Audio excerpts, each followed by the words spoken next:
Hi friend, high আমার বন্ধুরা, আমাকে যারা ভালোবাসো তাদের জন্য আমি একটি কথা বলছি, ভালো করে মন দিয়ে শুনুন। আমি সকাল থেকে ফেসবুক ঘেঁটেছি, অনেক ঘেঁটেছি, দেখতে পাচ্ছি খালি বন্দে মাতারামটাকে নিয়ে এমন এমন করছে, জয় হিন্দ করছে, বন্দে মাতারাম করছে। এ কী হচ্ছে?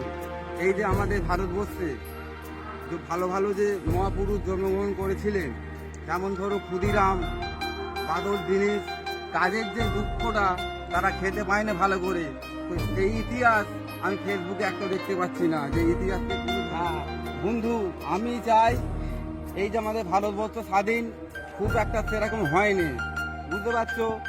এই আমাদের ভারতবর্ষে কত কি বিক্রি হচ্ছে নেশার জিনিস, আমরা কিনে খাচ্ছি, আর বাস্তবে বিক্রি করলে এসে তুলে দিচ্ছে। যেমন ধরো মদ, গাঁজা, চুল্লু, তারা বিক্রি করছে। এই ভারতবর্ষের বুকেই তো হচ্ছে। ওই দেশ স্বাধীন হয়েছে? হয়নি। হ্যাঁ ফ্রেন্ড, বন্ধুরা, তোমাদের একটি কথা বলছি শুনো।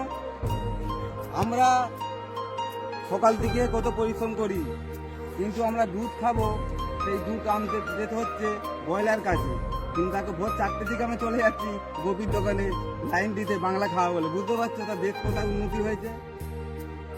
হাই ফ্রেন্ড, হাই আমার বন্ধুরা, আমাকে যারা ভালোবাসো, একটি কথা বলছি, ভালো করে কানে শুনে নাও। সব ফুল বাগানে ফুটে, কিন্তু সব ফুল কি দেবতার চরণে পড়ে বলো বন্ধু?